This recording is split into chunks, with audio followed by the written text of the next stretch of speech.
Bienvenidos a Cinema 20.1.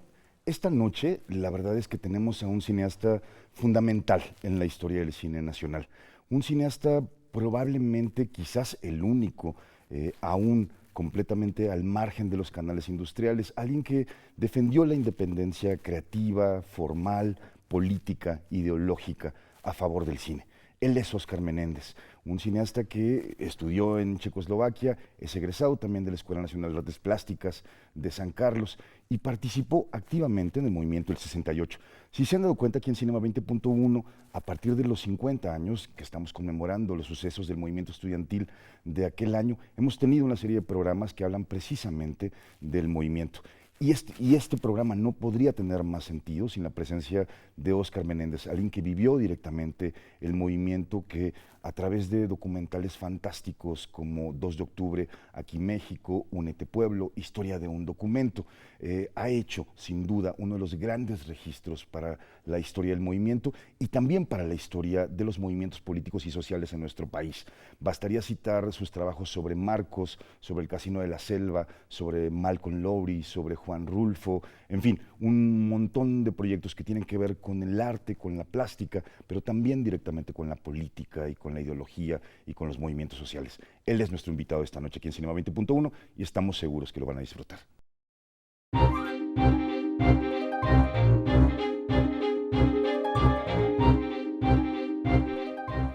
Maestro Óscar, muchísimas gracias por acompañarnos en esta entrevista. Una de las primeras cosas que quisiera preguntarle es, usted estudia artes plásticas inicialmente, se va a Checoslovaquia y es ahí donde comienza a estudiar cine, pero ¿qué es lo que lo hace irse hacia el cine, maestro? Mira, la universidad nos educó, definitivamente. La UNAM. La UNAM. Yo estaba estudiando en San Carlos, artes plásticas, pero al mismo tiempo formé el Cineclub de San Carlos, que estaba ligado a todo el movimiento que con mucho le debemos a Manuel González Casanova, el maestro, fundador de la Filmoteca y del CUEC.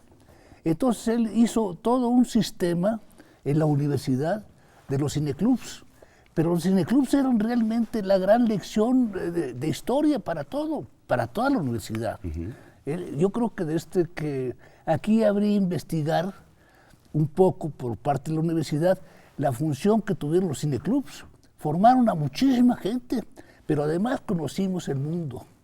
O sea, cuando pasamos películas italianas, francesas, rusas, en fin, todo este gran bagaje que tiene el cinematógrafo, pero además teníamos las mejores películas.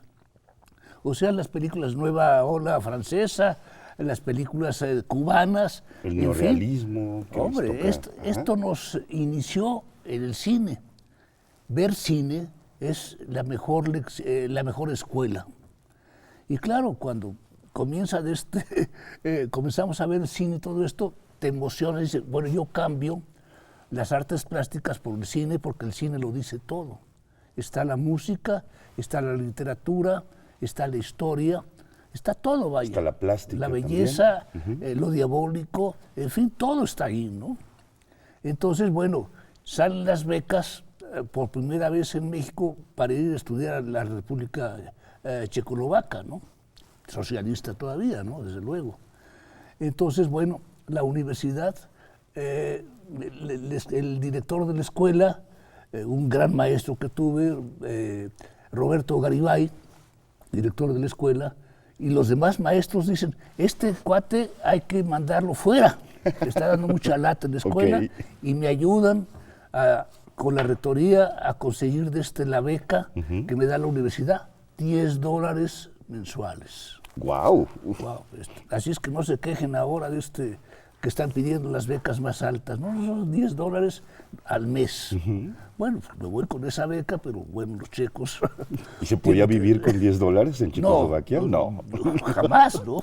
No era un complemento nada más, pero era simbólico, vaya. Maestro, cuando usted regresa a México después de la experiencia en Checoslovaquia, regresa a trabajar en antropología, que es un periodo muy importante. Es que no pudimos entrar al cine. Resulta que cuando me presento al sindicato de directores, yo sé un poco de cine, estudié en tal parte, lo mismo que les pasó a todos los demás que estudiamos fuera. Claro.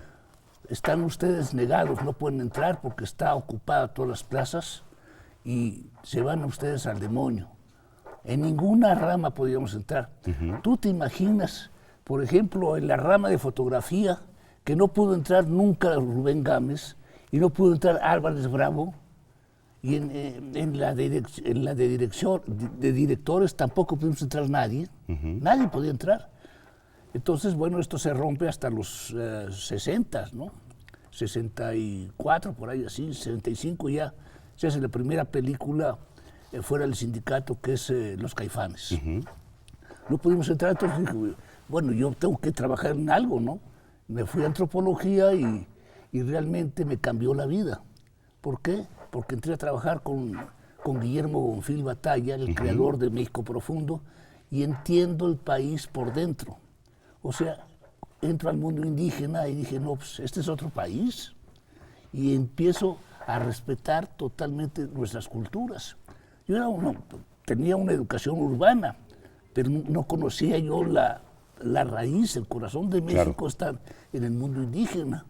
Y bueno. Y por esa misma época, poco después, hace un documental que es un documental que me encantaría que nos contara un poco de él, que es Todos somos hermanos, que es un documental militante, francamente. O sea, es un documental que habla justamente sobre, el primero en México que habla sobre la represión gubernamental, sobre movimientos sociales tan importantes como los ferrocarrileros, los electricistas, el magisterio. José Revueltas. Pepe Revueltas fue compañero mío en el CUEC, junto con Gabriel García Márquez. Como maestros, ustedes como maestros, ¿no? Maestros, yo era maestro de fotografía y yo soy un maestro de guión. Pero estaba Walter Reuter, estaba mucha gente, un mundo cinematográfico increíble. Está Yomir García Scott, en fin, toda esta palomilla que hizo la escuela, vaya. Entonces, y la historia de la cultura de este país, además. El contacto con Pepe Revueltas es que el cine debe ser social, debe servir para algo. Y si sirve para política es mejor. Ahí fue la gran lección para mí. Bueno, estaban pasando muchas cosas en México en ese momento. Esto fue en 64. Entonces vamos a filmar lo que está pasando ahorita. Y todos somos hermanos, ¿no?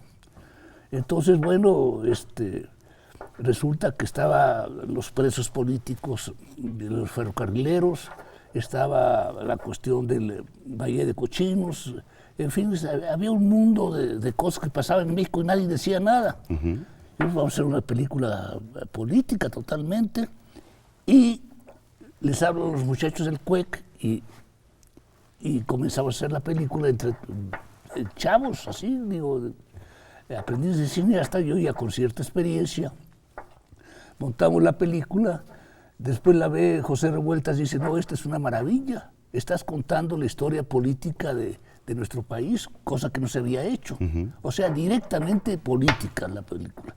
Claro, habíamos visto ya la fórmula secreta. La fórmula secreta nos ayuda mucho también, pero es una cosa onírica. Claro. Y nosotros decimos, les poníamos la palabra exacta a lo que estaba pasando. Aquí mataron a Rubén Jaramillo. Listo, aquí está hicimos la escenografía, digo, las tomas del asesinato de Jaramillo y su familia, y cuando las ve de Rosario Castellanos, dice, ¿cómo filmaron esto? O sea, agarramos un naturalismo no mentiroso, sino realmente como pasaron las cosas. Entonces Rosario decía, bueno, ¿cómo le hacen ustedes con este cine, no? Entonces, claro, nos dieron ganas de filmar las historias de Rosario Castellanos también.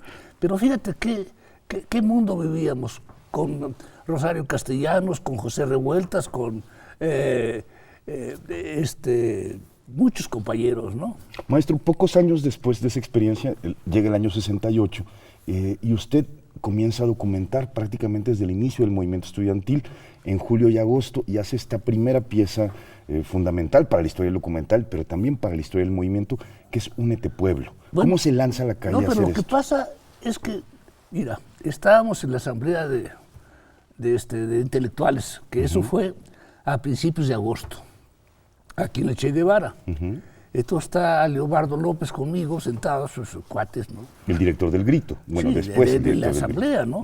Entonces comienzan a nombrar las comisiones de prensa, desde las brigadas, esto, lo otro, y pues dicen, bueno, Leobardo y tú son los encargados de hacer registrar el movimiento.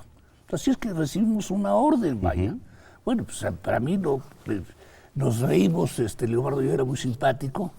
Y digo, pues si ya estamos filmando, ¿para qué nos nombran, no? Ajá. Pero nos dio gusto, vaya, que, bueno, porque además esa asamblea era así verdaderamente una maravilla, ¿no? La dirigía Juan Rulfo. Ok. Estaba en la mesa directiva de los intelectuales. Y bueno, estaban todos los intelectuales ahí muy serios, así, nombrando comisiones y todo esto. Y nombran a Monsiváis en radio. Y se viene a Radio Universidad a hacer sus bellos programas que hizo, del 68. Esto quiere decir que el movimiento tenía una mecánica organizada, no era una cosa anarquista ni mucho menos, tenía sus reglas y las respetábamos todos. Pero ¿qué sucede? Porque el cine es muy caro. Entonces, ¿cómo íbamos a hacer las películas sin un clavo? Sí, ¿no? ¿cómo financiaban eso? Están las brigadas, Ajá. a botear compañeros para sacar dinero para comprar materiales. Ok. Y entonces esto lo hacemos en filosofía con Roberto Escudero, con Luis González de Alba, con el truco tú, un cuate de nosotros, Enrique Sevilla, decíamos el truco, ¿no? Entonces, era una fiesta aquello. Entonces, bueno, se arma todo esto y comenzamos a filmar. Necesitamos un noticiero para decir qué está pasando. Entonces, el noticiero abarca hasta el 13 de agosto, nada más. O sea, es decir, los inicios del movimiento. Es el inicio del movimiento, pero ahí las primeras marchas. Pero ahí decimos los puntos del pliego petitorio y hablamos de la Constitución, diciendo, bueno, la Constitución dice que podemos cambiar el gobierno, ¿no? Y nos basamos en eso, porque además era pacífico todo, ¿no? Los que estaban verdaderamente violentos en el gobierno, no nosotros. O sea, el movimiento era pacífico del movimiento 68. A mí me encantaría saber dónde lo proyectaban, maestro, pero espero que me lo cuente después de que hagamos un corte aquí en Cinema 20.1.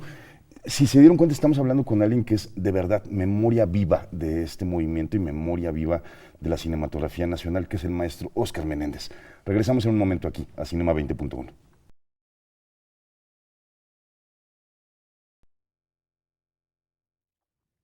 Regresamos aquí a Cinema 20.1 a seguir platicando con el cineasta Óscar Menéndez y nos habíamos quedado en dónde proyectaban un documental como Únete Pueblo, maestro. Bueno, proyectábamos en los cineclubs, que ya estaban funcionando todos, claro, ¿no? Pero además se pasaron copias al Politécnico, a Chapingo, a los maestros, a la normal. Era una película en 16 milímetros. Es que hicimos 40 copias. Ok. 16 milímetros de 25 minutos cada una. Y bueno, cada escuela pagaba, o facultad pagaba su copia. Era la economía totalmente fundamental. Pero ¿de dónde salía este dinero? Bueno, del boteo. Pero el gobierno decía que era el oro de Moscú. Lo están alimentando, el oro de Moscú, son comunistas. Ya me lo habían dicho antes que era comunista. Fíjate nada más, cuando hicimos Todos somos hermanos, que la pasamos en Ciencias Políticas, en el periódico derechista, El Heraldo, una cosa así, película comunista para mover a los estudiantes. En la cabeza del periódico estaba la Guerra Fría. Claro. Y entonces acusaban de rojos totalmente, y lo somos, además.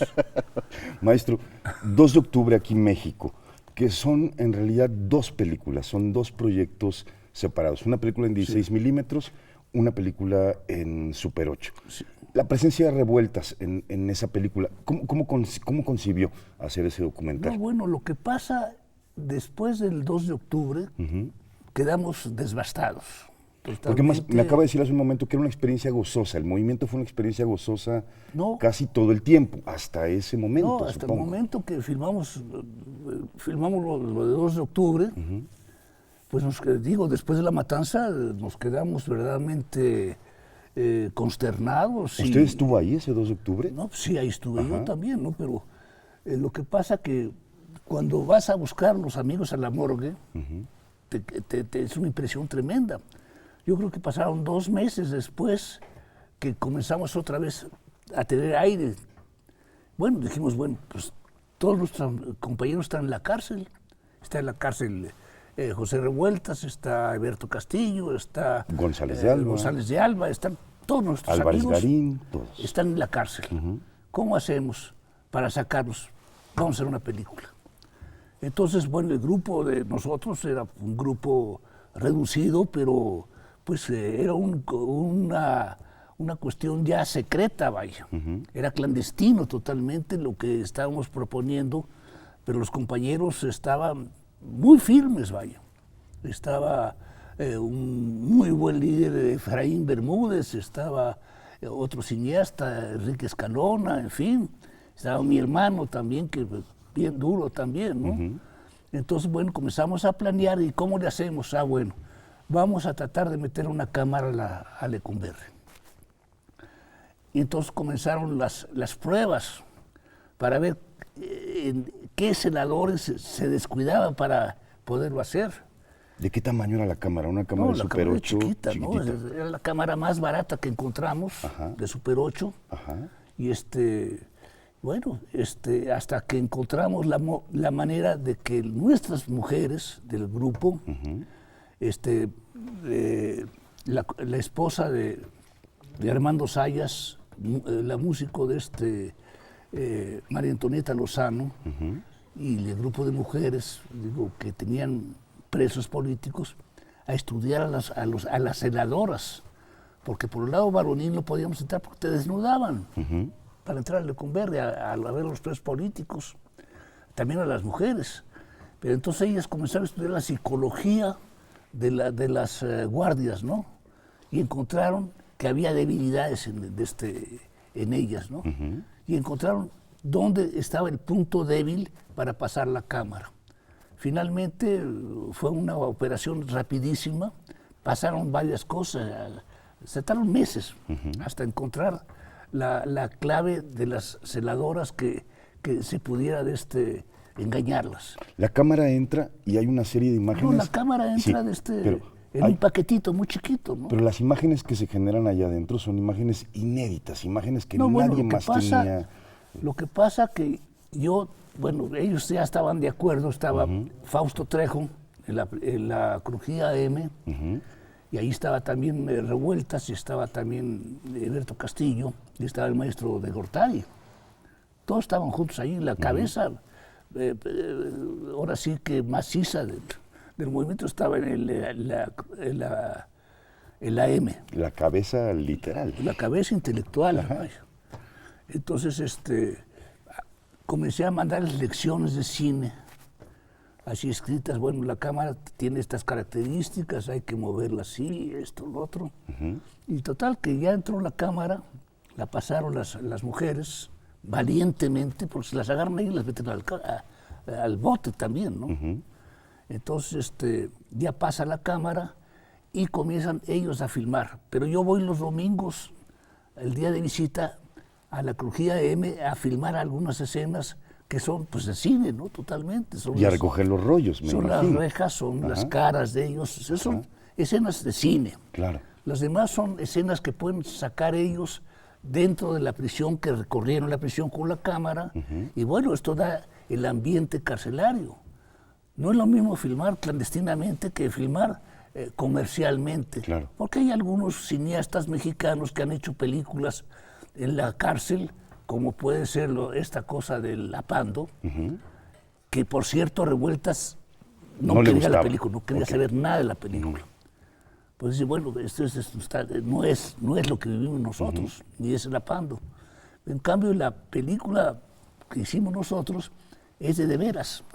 Maestro, la película se estrena en la Facultad de Ciencias, según he leído, con 2 proyectores, con un proyector de 16 y uno de Super 8, justamente.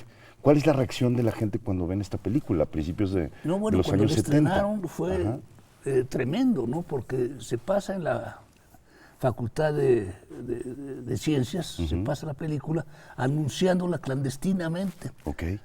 Me platicaron todo esto, es un relato que yo ya estaba en Francia ese día. Cuando estaba pasando la película, yo estaba volando a Inglaterra. Okay. Porque me iban a agarrar de todas maneras. Ya sabían que Claro. que estaba metido en eso, ¿no? Entonces, lo que sucede, el problema es técnico, porque la película de 16 milímetros corre a 24 cuadros. Y el la Super 8 a película 18. de 8 milímetros corre a 18 cuadros. Ajá. Entonces, si corre a 18 cuadros y lo pasa a 24, entonces salen las gentes en cámara rápida. Pero aquí había un detalle técnico que lo inventamos nosotros, ese fue un invento de nosotros. Alejandro Luna, el escenógrafo, era parte de nuestro grupo. Ok. Y él tenía un proyector Natco, Ajá. y ya no se hacen eso, que tenía las dos velocidades.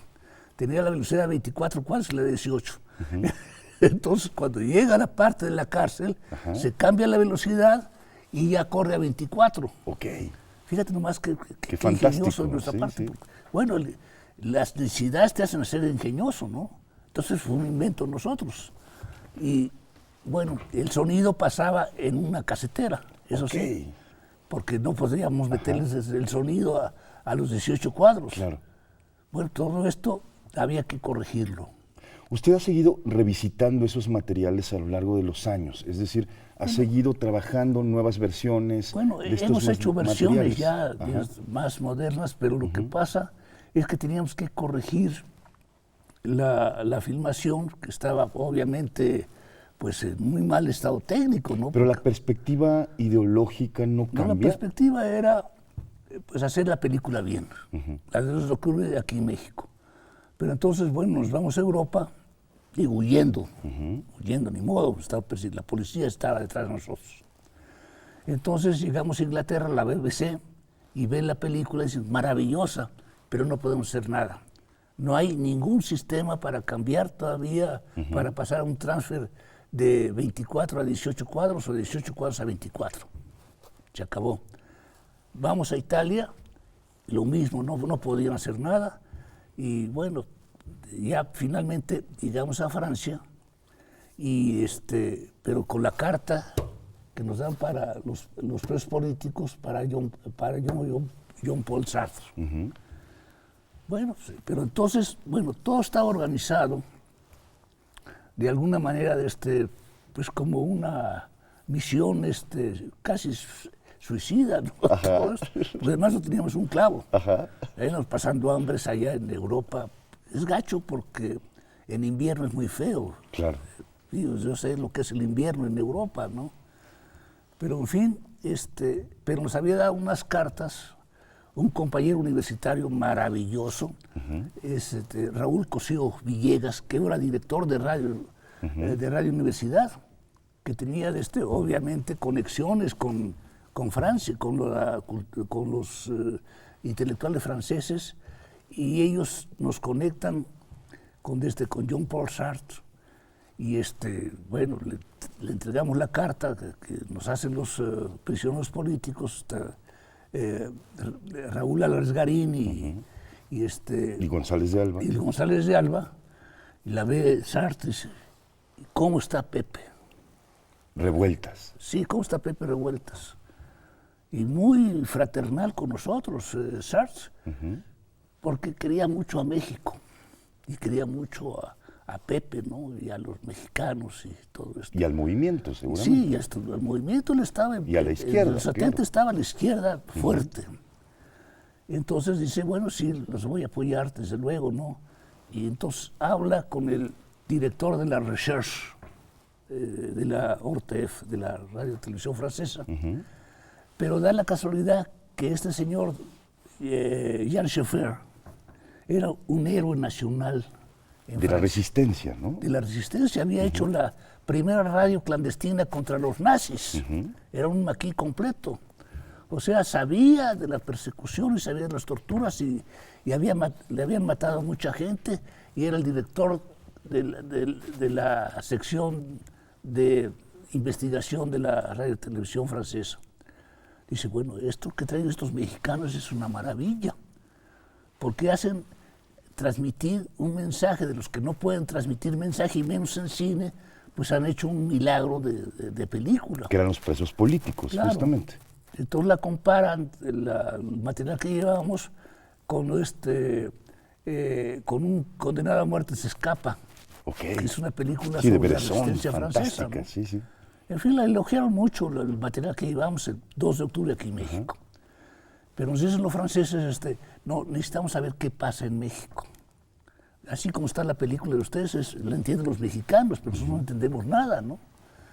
Bueno, como yo los materiales, todos los materiales políticos que tenía, hicimos la historia desde los 50 hasta el 68. Entonces, bueno, lo que resultó fue una verdadera historia de política de México. Que es historia de un documento. Sí, es ese historia de un documental. documento. Maestro, usted decide, digamos, desde ese momento, mantenerse en una postura, diría, casi radical frente al cine industrial en general.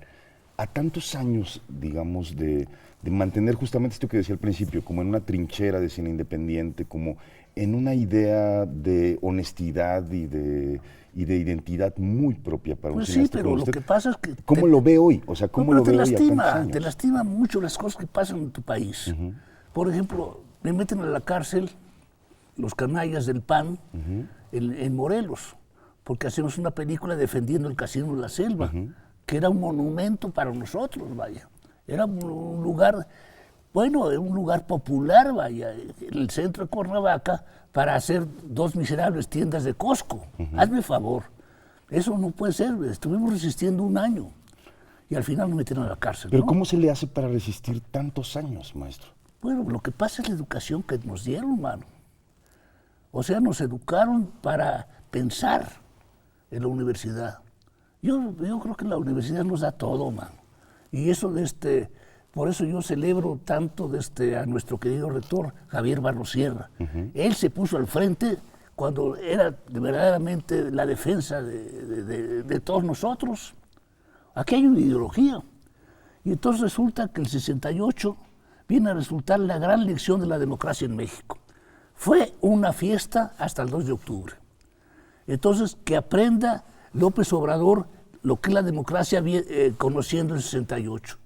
Entonces vivimos la democracia 3 meses, era una fiesta democrática. ¿Por qué? Porque no podían romper el movimiento y les ganábamos siempre.